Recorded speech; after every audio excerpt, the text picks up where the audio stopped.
under the bright lights. I want to be on the Broadway stage. Tiger Rag Radio is on now. Hunt Palmer, who, of course, does a terrific job on ESPN 104.5 and 104.9, 1 to 3 p.m. every day, Monday through Friday, with the Hunt Palmer Show. He joins us now to help break down the baseball season, the upcoming season, where the Tigers are ranked number 2 by Baseball America. Hunt, thanks a lot. Appreciate your time. A week ago, we had 8 inches of snow on the ground, and now we're 2.5 weeks away from the opening day of college baseball. Yeah, I can't promise it was the first media day that had a bunch of snow on the roof. I hadn't been here for all of them, but it was certainly the first. It was. It was the first. It was the first, and buddy. I went out there on Sunday for the scrimmage, and obviously they had taken all the snow off the tarp in the outfield, and they had kind of piled it up by the dugouts. And so still on Sunday, where it was like 65 degrees, there was 4 feet of snow piled up by the dugout. That's wild. That's wild. Well, this should be a fun season, Hunt. Just a deep roster. It's going to be, well, we're going to have to wait and see who obviously has breakout performances, who gets off to a hot start. I find the outfield very intriguing. You got 8 guys, and at least 6 or 7 of them can certainly lay claim to being a starter or pretty much an everyday starter in the outfield. How do you think that all shakes out there? I think it's going to take a lot of time, and I don't know that they're going to settle on 3. You've got different matchups, different days, guys that are hot, guys that are not, and the wind blowing one way or another, different ballpark. There are a lot of factors that go into setting a lineup, and Jay Johnson doesn't overlook any of them. I went out there on Sunday, and kind of the starting outfield that was out there with Milam and Braswell and Jones and Dickinson, the guys we know are going to start in the infield. You had Derek Curiel in left, the freshman who's a super talent. You had Chris Stanfield in center, the Auburn transfer who played center field for them. Then you had Josh Pearson over in right, which means, Ashton Larson, who was a breakout freshman last year, was on the other team getting at bats with the second group. So to your point, there are a lot of talented guys. I don't think they're going to settle immediately on 3. It's just going to be up to the guys who do get an opportunity to go hit and catch the ball. Hunt, have you ever seen an LSU baseball team rated so high in the preseason, but that has so many questions at key positions? I would say probably. I can't point to it. LSU's going to get a preseason bump in this sport just about every year because of the color of the hat and the flags outside the stadium. That's just the way that it generally works.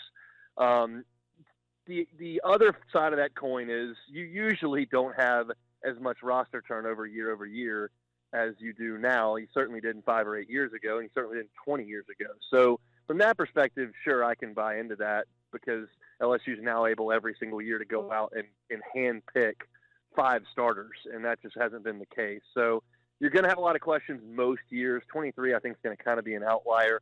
There's going to be a lot of portal activity just about every year. LSU baseball, among all the sports, is going to have as little trouble with that as anybody in terms of attrition because there are only so many schools you can go to play high-level baseball, and LSU happens to be one of them, so there's just not a lot of places you can leave if you're a good player at LSU and you would want to go to. So to answer your question in a long way, generally speaking, LSU gets the benefit of the doubt in the preseason, and now there's more turnover than ever, so it's a fair question.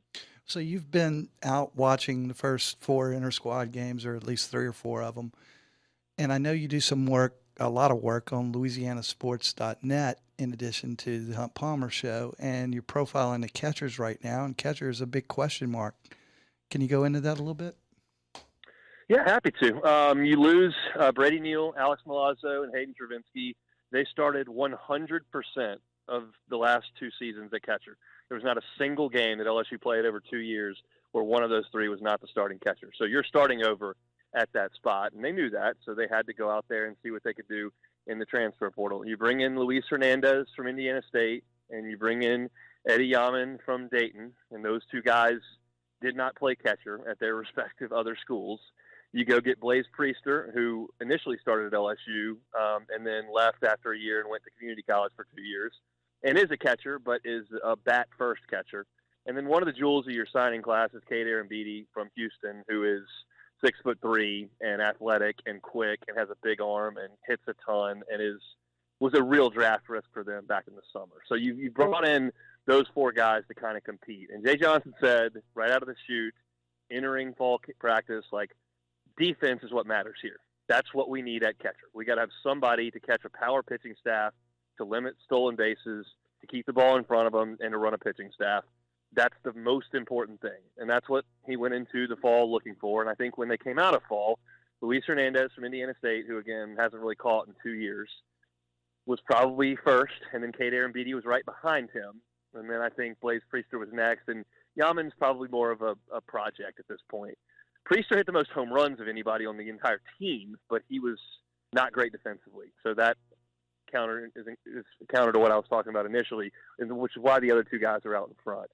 And so Arambidi's got to make the transition from high school to college, and catching a bunch of 84-mile-an-hour fastballs and throwing out a bunch of guys that are, selling insurance at this point is not exactly the same as going to catch 97-mile-an-hour heaters and throwing out guys running from Tennessee. So he's going to have to learn that.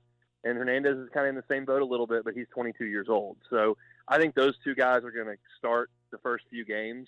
And I think Jay Johnson will kind of see how they handle things and adjust appropriately. That's the one position on the field you're going to have a platoon. No catcher catches 56 games. You've got to give guys legs a break. So I think those are the first 2 guys you'll see. Hi, I'm Mike Munderland, and we're here to smash the capital city's trash. Smash My Trash is a revolutionary compactor for large dumpsters, sometimes reducing the volume of waste by up to 70%. This means fewer hauls per month and big savings for your business. Fewer hauls and compacted waste will also result in a positive impact on our community and our environment by taking up less space in our local landfill sites. Schedule your company's free demo today. Call 225-497-0101. Talking to Hunt Palmer here on Tiger Rag Radio. I don't really think they have like some blaring questions. I think there's going to be some new faces. You don't know who's going to be the shortstop right now. Yeah, but you don't know who's going to be the but I know they're going to be good, is right what I'm saying. I don't know who it is, but I know they're going to be good. That's different than the questions on the basketball team. No. But I don't want to get into a debate with you. No, I don't want to debate with you, but I'm just saying, how can you be ranked second with those types of questions? Well, because it's a new game now, because everybody's changing their roster now with the portal. But I think they're loaded, and sooner or later we'll find out who's playing. But I mean, Hunt, Jay was forgetting some of his outfielders when he was talking to Todd and I a couple of weeks ago, and 1 or 2 of his pitchers. And he's only in his 40s. It's not like he's forgetting stuff. I mean, he's got so many players. I think William Schmidt might be the greatest midweek starter in LSU baseball history this season, because he's probably not going to make the rotation. What do you think of the depth of the pitching staff? They got a lot of guys. I would prefer it if one of them had started on Fridays in the SEC previously, even though you didn't have one of those entering for LSU last year. Luke Holman had done it, and you were able to insert him in there. But, yeah, they got a lot of arms. You mentioned William Schmidt. He's an uber talent, and I can point to the same high school and the same arm and a guy that was a brilliant pitcher at LSU. Aaron Nola was the midweek starter his first year at LSU until he wasn't. He slotted behind Kevin Gosman on that 2012 team eventually. But that was brief, not the whole season, was it? As the midweek no, not at all. Right, okay. And I don't know that. I see the value in starting a midweek guy and saying, hey, can you go throw 6 innings in this game against Tulane or Southeastern or McNeese or whatever? But the truth is that they've got so many talented arms that they've got to continue to get a lot of guys work over the course of that midweek. So you're going to see a lot of guys pitch, I think, in the midweeks. And I think it's possible that you've got a situation with this staff because of its depth and you don't have a proven horse on the front, that your Friday guy may be a 5-inning guy because you can bring in the next guy that's equally as talented to go the next 2 or 3, and then you can go to another guy. And maybe an Alex Lang or an Aaron Nola or a Skeens type, where I'm not talking about the stuff, just the amount of innings that they eat. Maybe that guy shows up, and maybe he doesn't, because they've got so many options that they just try to just bring in the next guy when that time comes. Joining the Army is more than a chance to serve your country. It's also a great career move. All my personal experience, I've been able to build upon that so that I could achieve construction management and training, go for a project manager planner. So when I get out of the military, I'm able to pursue a career in construction management. Get the experience you need through service in the United States Army. Gavin Guidry, what do you see his role at, Hunt? I know they're extending him, but do you think in the end they have him as still the guy getting the final outs? And you don't see too many true closers in college baseball, a few, but I would. You were talking about you'd prefer a guy on Friday that has started SEC Friday night games before, but at least you got a guy in Gavin Guidry who got the final out in the College World Series, a national championship. So his experience, and I think it's going to be interesting how they use him. Yeah, he's getting the opportunity to prove he can start right now. He is holding the velocity on his fastball a little bit better than he has. That's going to be around 92, 93. He's always got the hammer breaking ball that he can go to when he needs to, but he's developing a changeup, and that's probably the pitch that will determine whether or not he can start or he's going to go back to the bullpen. But it's a nice insurance blanket to have to say, hey, if you go out there and we try as a starter, doesn't really work, there are some other options we'd like to look at. You just throw him in the back end of the bullpen, and you know that he's not going to shy away from the moment because he's been in them his entire time at LSU. And Hunt, do you see? I think Jay said this a little bit. You know, he may not ever really come up with like three definite. Well, I think he'll have two outfielders, but he's going to be flipping that left-handed, right-handed thing all season. He's going to be flip-flopping his DH. I asked him who the best 3 or 4 DHs possibilities were, and he listed like 8 guys. Yeah. So what do you think of the opportunities he has to mix and match based on who the other pitcher is, you know, going into the game and in the game? Yeah, on paper, there's a lot of that. Generally speaking, over the course of a season, there are only so many guys that you feel like are championship level players, and that's what you're looking for at LSU. You're not looking for somebody that can go out there just because he's left-handed. You want a championship level player to play, and usually that shakes itself out and you figure it out. Sometimes freshmen emerge, sometimes guys that were unsung for a year or two show up and are better than they had been.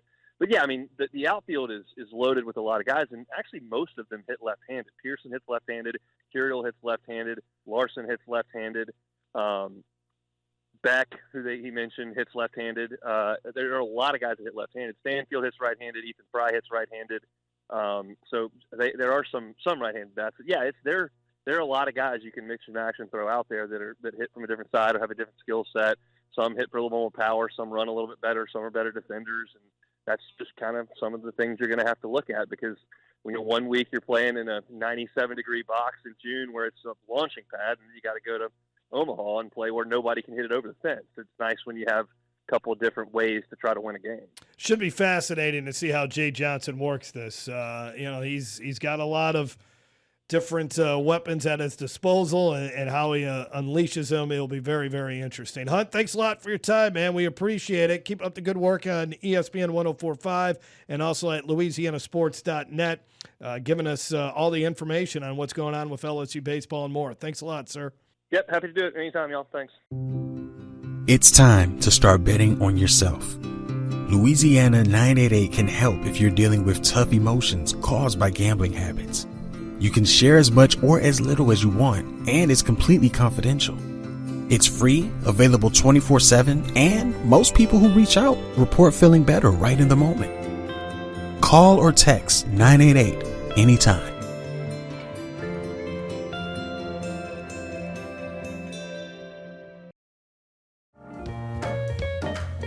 Are you ready for the East Baton Rouge Parish Library in 2025?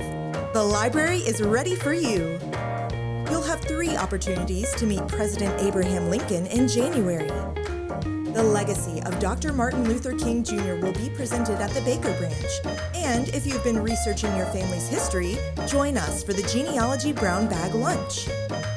Find out more details about these programs and more at ebrpl.com.